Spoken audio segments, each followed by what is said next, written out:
Hello, hi everyone. How is your day going? Hi Tarkik, how's your day going? Welcome back to Global Hack Week AIML. This is a very unique Global Hack Week where for one whole week we explore artificial intelligence and machine learning. Did you see the schedule? We have some really cool schedule out there. I have attended some of them myself. I don't know if you attended some of them. I want to know which workshops did you attended. Bunk college for your live stream? Absolutely. Okay, I won't recommend that, but that is that is cool. I'm happy that you're passionate about Global Hack Weeks. I used to do that. Not trying to encourage that, but just make sure that you have enough attendance and stuff, so you are good. Hi Tarun. Hi Polar.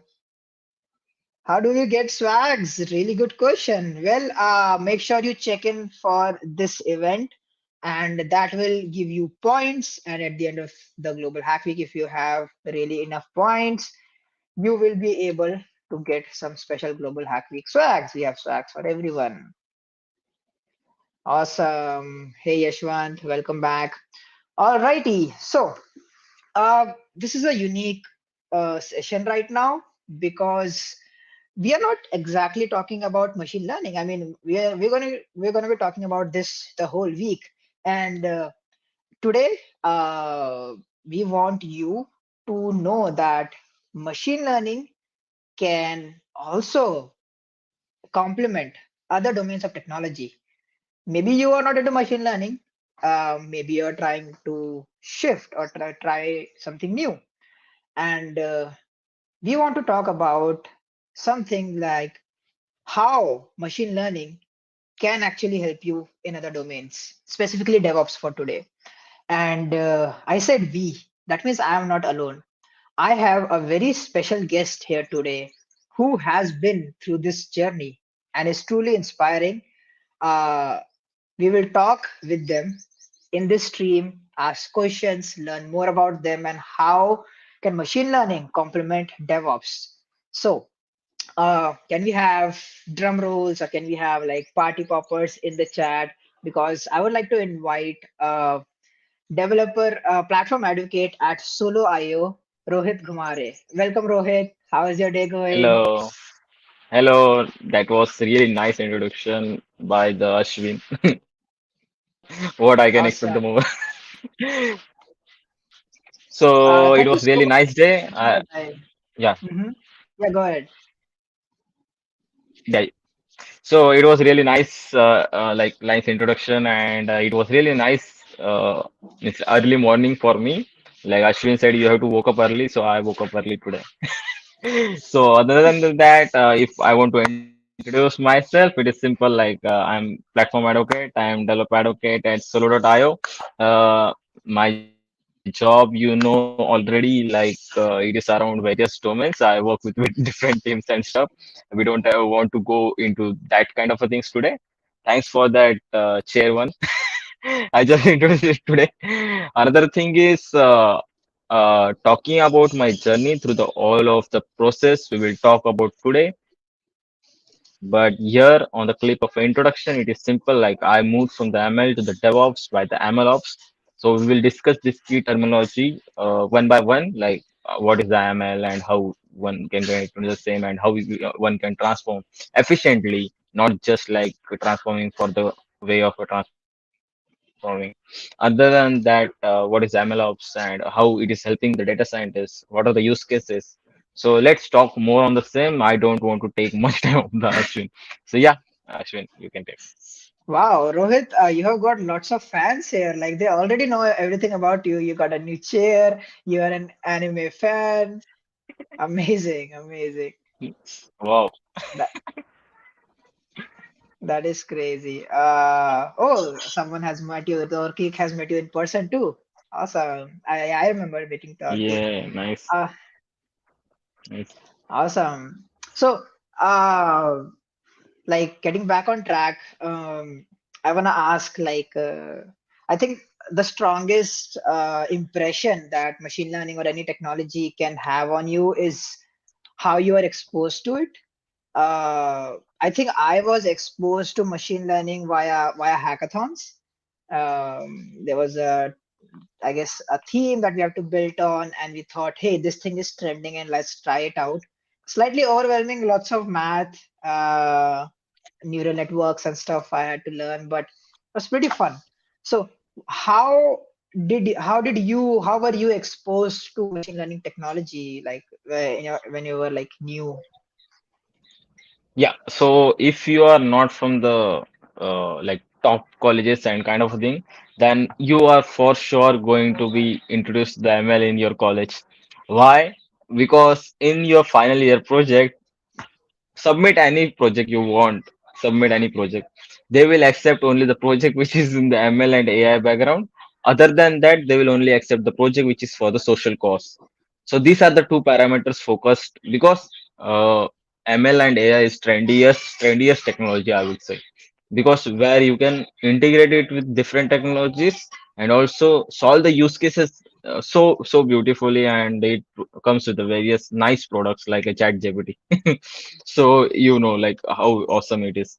So that was a thing during the final year project, and before that exploring the projects in my colleges, I come to know about the machine learning, and I was really fascinated all over it because it was like we can train the machine learning models, we can create the machine learning model.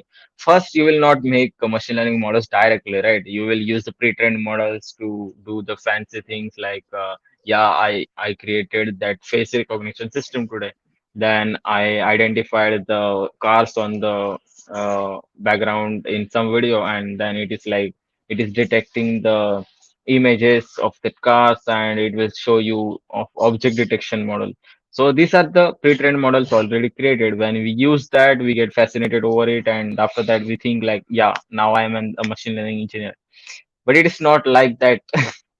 Life is more about to it than just create using the pre-trained model. So I came to know about that slowly, and I was going through the various certification courses, not paid courses or kind of thing, but free one, like that data science professor certification by IBM. I tried to go through everything. It was like 6 months or 7 months kind of thing. In my college period, I did that, and it was really nice. Like it shows everything in depth. And before it, I took that Andrew Wench's machine learning theoretical course. So it is one of the starter course if anyone wants to learn for the machine learning. I would recommend. So I took that. I understand the theoretical really nice in the inside. Other than that, you have the college subjects also. You should go it with the same also, like machine. There is a course, that is subject named as the intro to machine learning in your college. So try to understand that stuff. After then you can go to these courses. After that you will know like how the data is scrapped, how the data is cleaning is done, and then how you can process it. So if you are early into the machine learning as a fresher or something, you will not going to get time so easily to get into the time where you can train model by your own. So first you will only do the data scraping, cleaning, and processing kind of thing. So I did this stuff. I did some internship after my final year projects where I can use the object detection models, and I can use the ML ops. So there was some I did some projects also on the machine learning on the DevOps kind of thing. So I got a job opportunity because that projects were nice, and I did participate in one of the international hackathon. It was not a hackathon kind of a thing. It was a competition where I earned the second prize. What we say, first runner up kind of a thing. So that kind of a thing. So that was really nice exposure. Projects were nice. So that got me into the machine learning first time, and I got the job as a NLP engineer. So then I come to know like machine learning is not easy like it seems. It is too vast after I got a job, because I was just doing the like I know first time I did the job. It's like when I get into this company, I was just using that language models, not language models. I was just going through the codes of a language model, ngram, what is ngram, what is the LSTM, and kind of a thing. So once you get into the NLP, you will know what are these terminologies. It is not just kind of a big thing. It is just the basics of that technology. So if you are into the NLP, you should at least have the understanding of the ngrams. So after that, so ngrams is it is like just predicting the next words you can say. So nowadays generative APIs generative AI is getting trendy. So if you don't know the generative AI, it is one kind of NLP, right? ChatGPT, ChatGPT. So there that company was working on various like Indian languages. So I got exposure to work on the data set, which is not just available anywhere, because when you are working on the Indian languages, you will not get that data set easily on the Hugging Face or anywhere. So then you come to know like machine learning models don't have the data set easily on the torrent kind of a thing. You have to create it.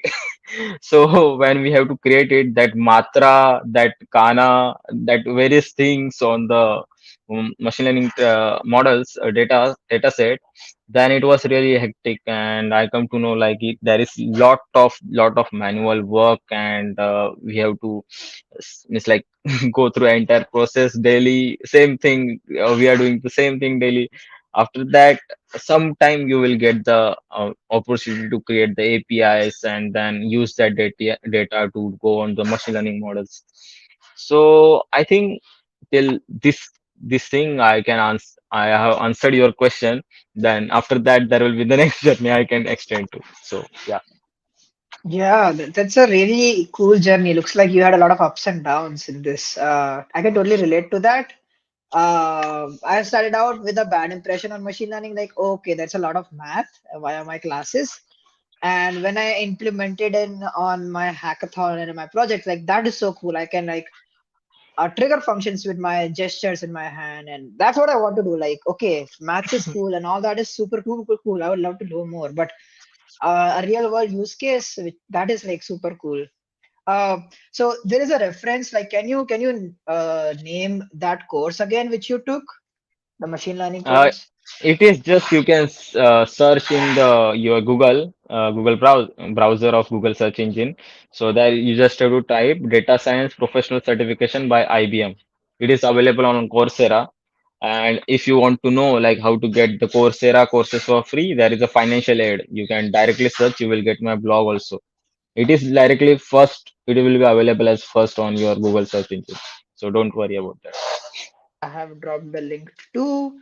Another quick question from Zena before we move ahead. Do we need high-end maths to learn machine learning? That's a really nice question. And another one is like any free courses to learn maths for machine learning? But that's a really good question. Do we actually need to Yeah. be good at maths to learn machine learning? What do you think? So thing is, that if you want to be the data scientist and kind of thing, people think it is just like you have to go to the data analysis and kind of a thing. But it is not like you will not work only on the Excel and for your entire future. You have to go through the machine learning also afterwards. So because machine learning, deep learning is also one kind of a part in your data scientist journey. So I would recommend like maths and statistics are like if you learn it from now, then you will really you will don't get any problem in the future. But if you want to learn first your data science and machine learning, and then if you think like whenever there will be opportunity to miss like whenever there will be the use case where I want to use the maths, then I will learn. Then it is on you. But I would recommend like maths is necessary and statistics is like it is necessity for your entire machine learning, because making the algorithms, making the model of your own, training the model of your own, you will need to code in that manner. You have to match for sure. You have to define the formulas inside that for enter code, and then it will work accordingly, right? You have to set up the layers, that layer, 6 layers, 7 layers, that fine tuning. You say that what was that learning. I don't remember the name, but this learning things, first learning things and kind of a thing, you have to, that layers are just pre-trained ones available on the currently you which you use. But when you have to create that layers by your own side, that then you have to use the data, use the statistics and maths for sure, because there is no another way. Yeah. Yeah, makes sense. I think that also answers this question that you have been in machine learning and you're good at Python and a lot of stuff. What steps you can take to accelerate your learning? I think that also answers this question. Yeah. Awesome. So, I know that right now you have been creating a lot of content on DevOps. Uh, Really good content. Thanks. My fellow friends in the audience have no idea what is DevOps. Like, can we start with defining what DevOps is, or like just give them a basic idea? They can tell, oh, this is what DevOps is. Oh, so to if you ask anyone like what is a DevOps, they will tell you like DevOps is a culture. So what it actually means, I will go through the my journey and you will understand it slowly, right? So directly come to the next part of our journey, which I told till like machine learning model, right? So it happens like I was working on this machine learning models. I was training the model. I created my own model afterwards. After 6 7 months, I was extensively working with the team on the NLP and stuff. I started to create my own ngram models kind of a thing. But now I have to see like I was training the model, and it is training just not for the days and weeks and months. It sometimes take years also, right? Because you have that much data sets when you are working with some company. It is not just like you have projects which you use. It, it is not like I'm want to misguide or like uh, demotivate you. It is reality, right? Because it happens. But after that, what happens? Sometimes it takes months and kind of thing. But after that also, when your model is trained, it is not like you will get the trained model for sure. You will not get the accuracy what you wanted. You will not get the output. You will get the errors. So you have to debug this thing, and then you have to again start training the model again. Then it will go again through this process, and your laptop will be hot every time when you are doing this thing. uh, Second choice is you will work on the system of your it's like your data center of your company locally. Then you have to go to the Teamweaver and various things. So these are actual company use cases which I'm telling you. So I have never told these things anywhere. So only on this podcast you are hearing that. Another thing is when you are training this model, you have to just sit idly. So what you will do, then your manager will assign you some simple API tasks, like you have to just create API now, and after times you are just going through the various things and you are free. But it not happens in every company, right? It was startup, that's why it was like that. But in some companies they will assign you work which is not related to machine learning if you are in the MNC or kind of a thing. So that's why I think that was a time when I was got introduced the MLOps, right? So I integrated the machine learning model. So there was one blog also on machine learning MLOps which I have written. So where you can see I have trained that fashion MNIST data set, which is popular one, right? And it is kind of a really easy one to go with at the start. So I integrated it with what you say can Jenkins CI/CD pipeline, and then monitoring on the Prometheus and Grafana. So these are just open source cloud native projects. So what it does, so you have the GitHub, right? Uh, so Ashwin will make you learn everything about the GitHub. After that, so GitHub is used to store projects for me. It is like different works it can do. So we call it as a version control system, which is your Git, right? So once you understand that stuff, GitHub will use to store your projects, right? After you store your projects there, let's see, for example, you have stored your Python code for your machine learning model, which you will use to train your model. So I integrated it with Jenkins code. So here you what will happen? There will be various jobs in the Jenkins. So it will get your code directly in your system, Jenkins jobs. Then here you will write the script to automate this process. So now you don't have to train the models every time it gets the error, right? So now what will happen? There will be one condition, like if the desired accuracy is achieved, then only go to the next step. Otherwise, you have to go through this step again and again automatically. So this was really fun. Like I don't have to now again wait for the errors and kind of thing. So this code will automatically do the stuff and it will automate everything. So then I come to know like if there is some technology exists which is like automating my pain of a data scientist, then why not to learn about the MLOps?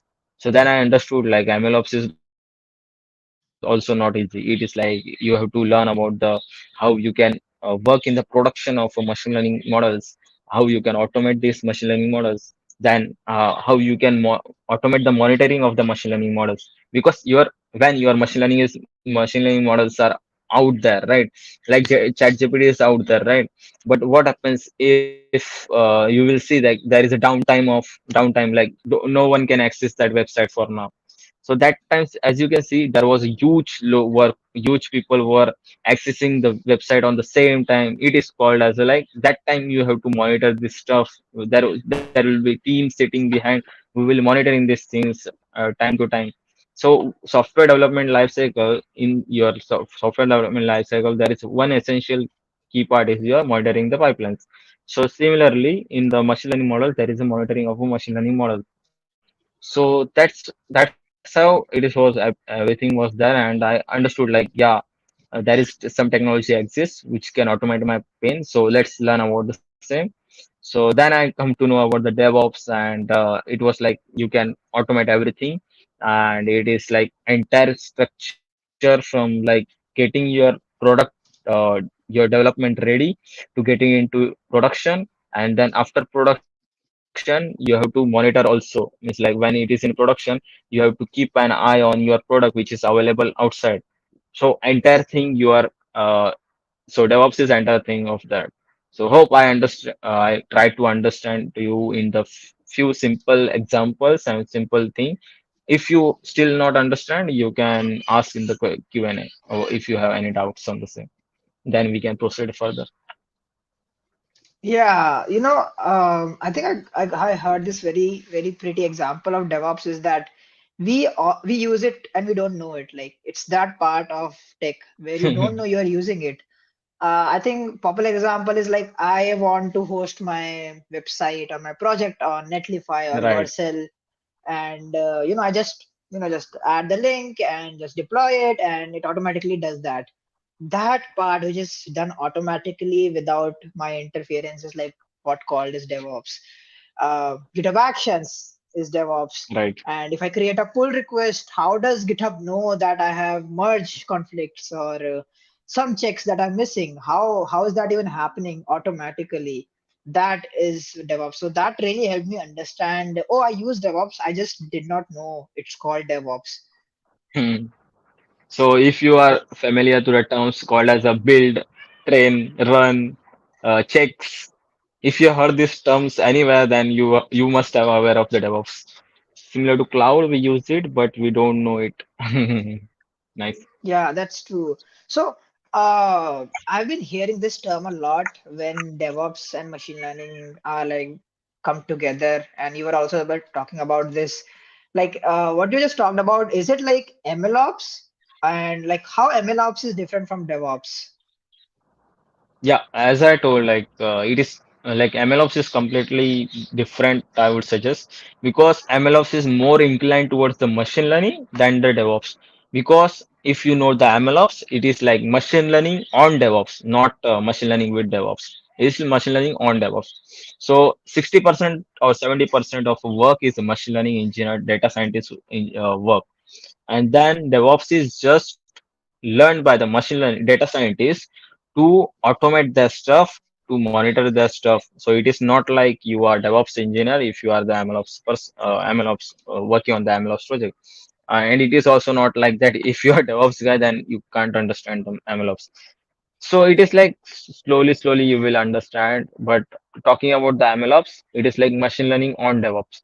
So how, as I told, like first step is like creating the machine learning models.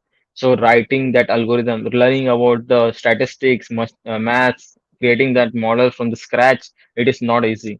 So after that stuff, if you have done that stuff, then only you can think about like going into the production. So yeah, it is different than DevOps.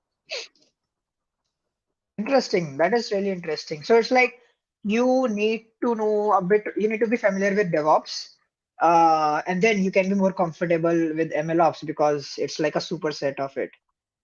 Right, right, right. Yeah, I got a really good question where I can start with the AI/ML.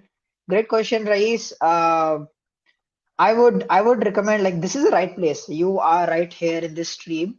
Global Hack Week is going on. Check out the challenges. We have very beginner friendly challenges at ghw.mls.io/challenges.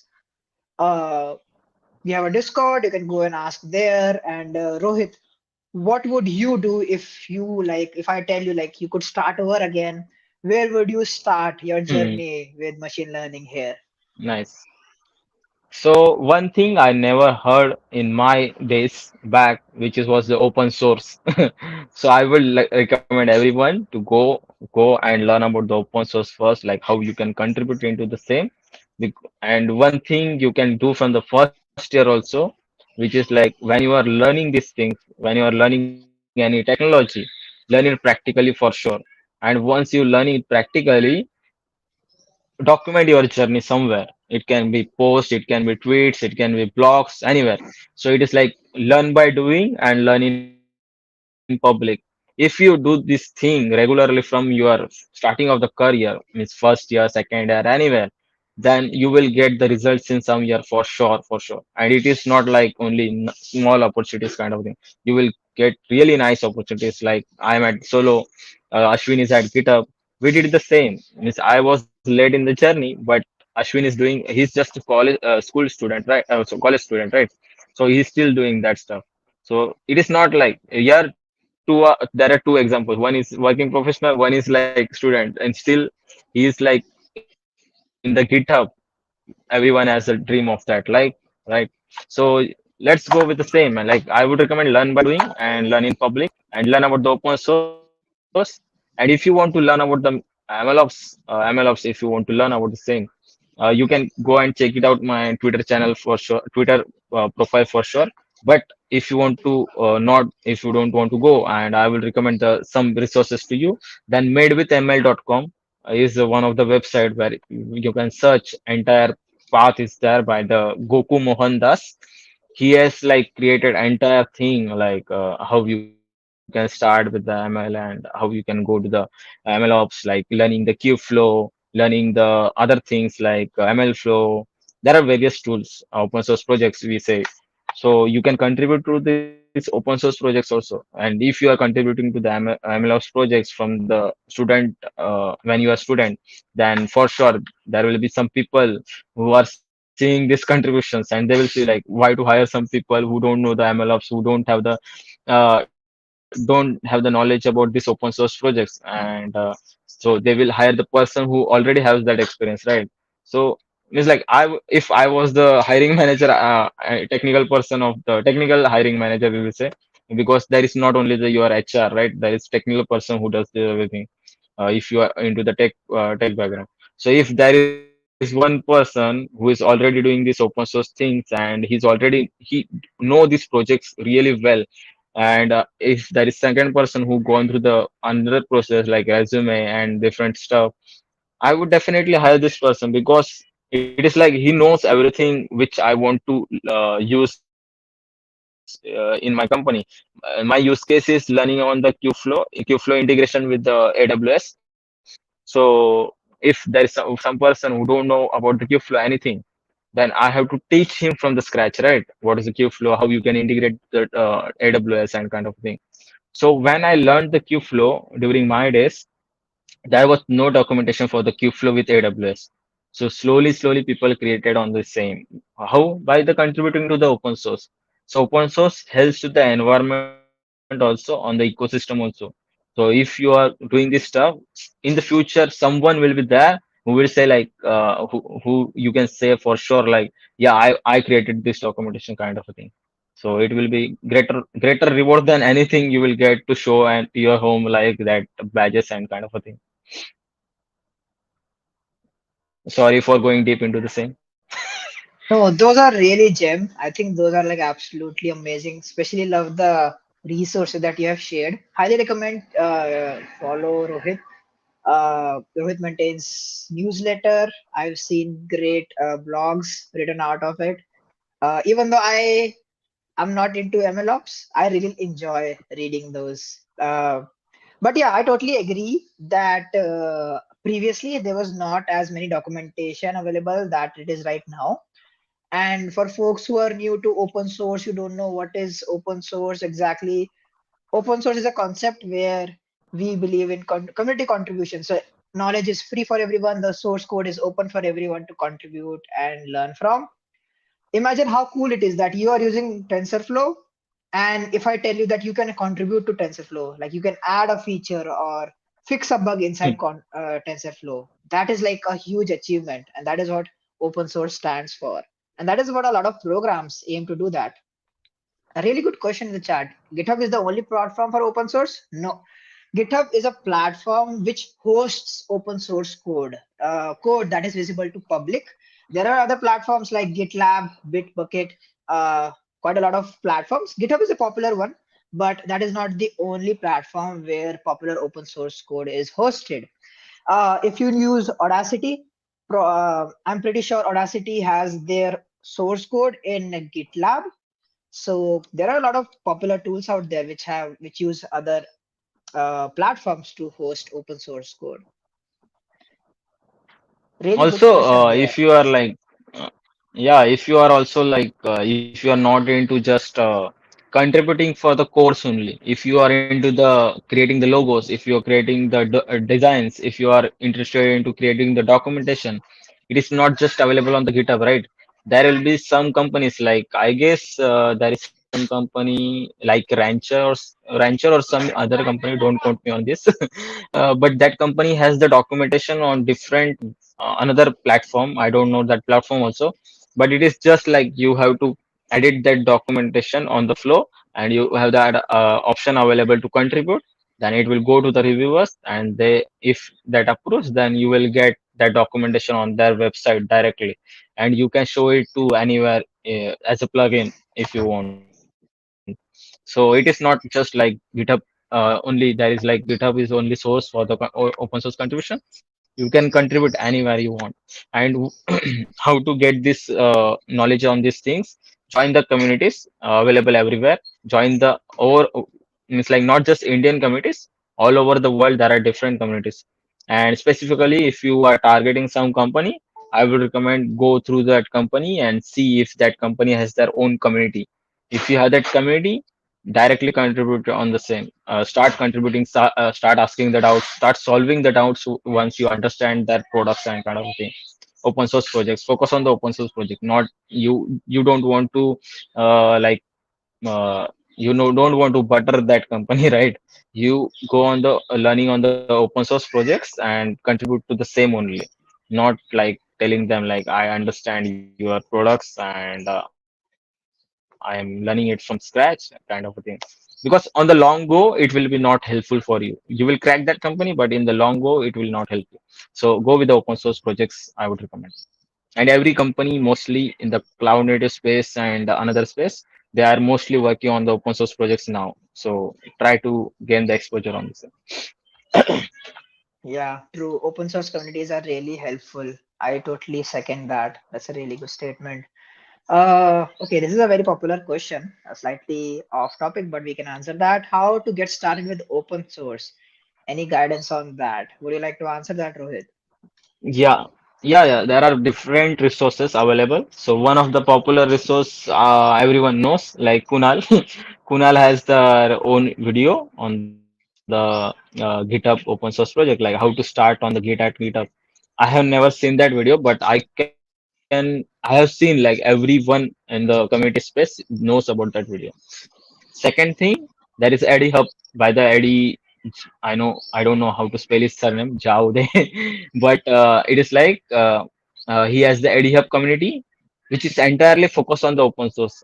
So in the world space, if you ask about the open source, then you will come to know about this guy for sure. So he has the entire playlist on the open source. He has the course on the Udemy also, I guess, or Free Code Camp. So Free Code Camp is also there to learn the open source. It is not like you have to go through various resources. One of them resources is fine. You don't. It is not that hard. Also, I recently interviewed with Deutron. I gone to them as guest. So there I have hosted video that like how to contribute into the open source cloud native projects.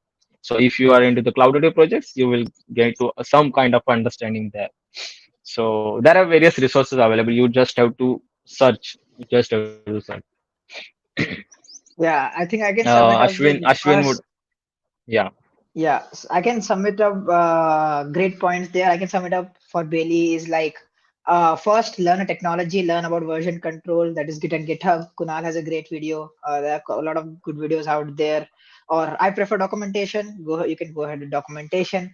Second, join a community. AD is a great example for open source communities, where you get to meet other folks, learn from them, just get help when you need it and stuff like that. And third would be like just start contributing and start with your own projects, check out other people's projects, learn how.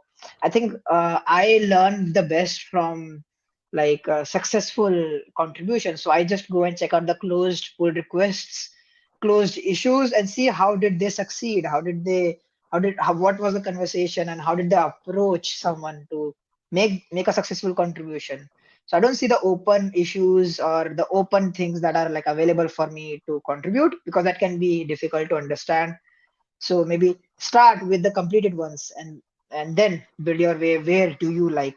So that's how I can sum it up. nice, nice. Also, like Yeah. everyone you see in this space would who have not gone through these courses also, right?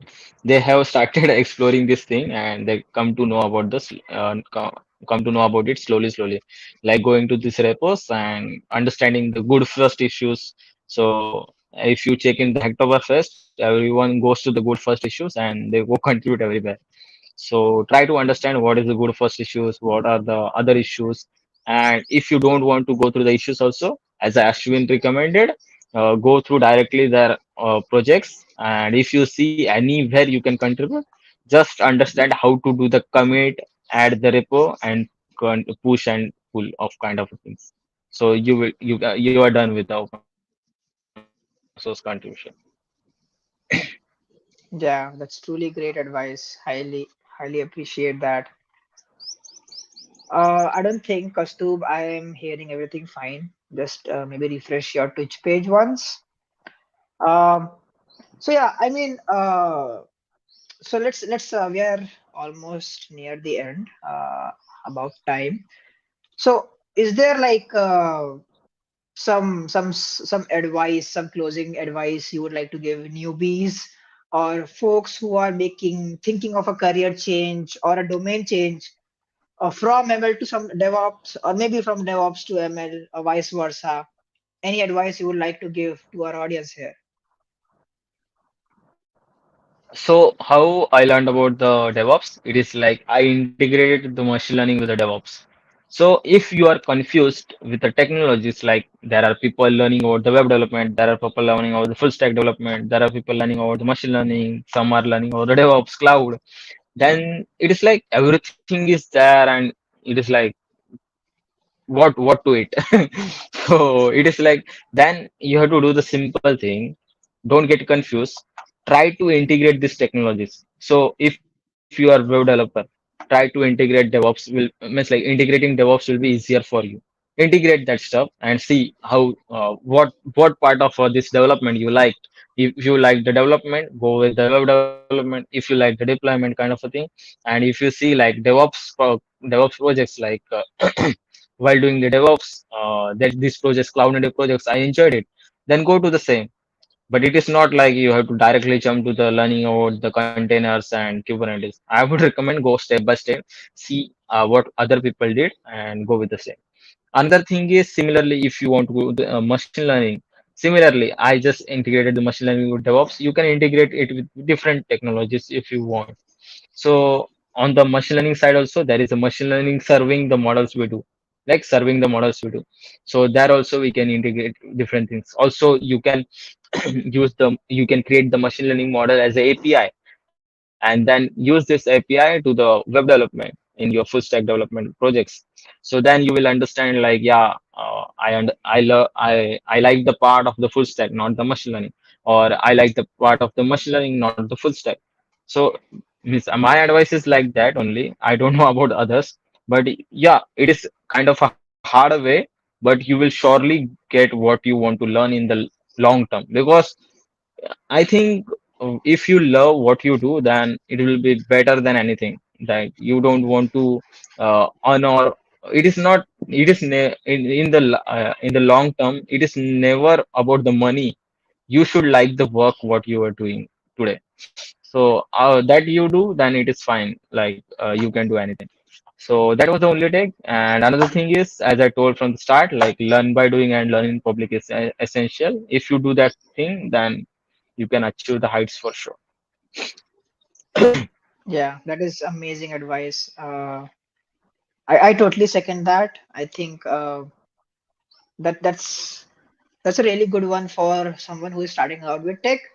Uh, it's gonna take a lot of rejection. It's gonna take a lot of failures for you to get started. But realizing that there is always support and seeking help will always help you. And talking about seeking help, I think Rohit is a great person. So if you have not followed him, just check him out. And I think Rohit will always be around to help you folks creating great content or anything else that you need.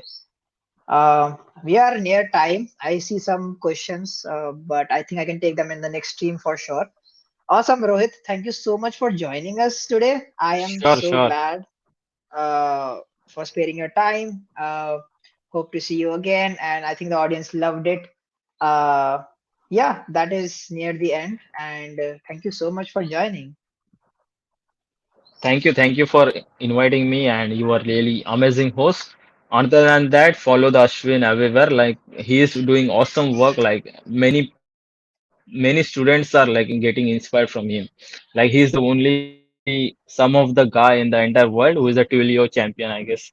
So not Twilio champion, but that I forgot that board kind of a thing. But he is the only guy. So you can see It's like truly how such light honorary. he is yeah, yeah. So he's doing amazing work. So you should follow that. Awesome. Thank you so much for joining. I highly appreciate that. Okay, Rohit, I think your fans are asking for your socials. Let me drop your Twitter, and if you can just share me your GitHub, I can share that too. Yeah, you can directly share the link, free link, like devopsguys.in. Then they will get Oh, everything. absolutely. It is available in my Twitter profile, I guess. No, I will share it to you in private chat. Yes. Awesome. So this is the right way to reach out to Rohit if you want, and I hope you learned a lot from this. Awesome. Thank you so much, Rohit, for joining, and I'll see you Thank in the you. next one. Bye. Bye. Awesome, folks. I hope you really learned a lot from this. That was a lot. Wow. I might need to go back and rewatch the whole thing to see all that amazing resources. But maybe you don't want to code. Do you wanna try machine learning like without coding? Because in the next 15 minutes, I'm gonna come back and we are going to code on machine learning without using code. So we are going to use Google's teachable machine. And if you are curious about what that is and anything about it, feel free to join me in the next 15 minutes. And till then, have a nice day. Take a break, have some water. I'll see you in the next one. Bye.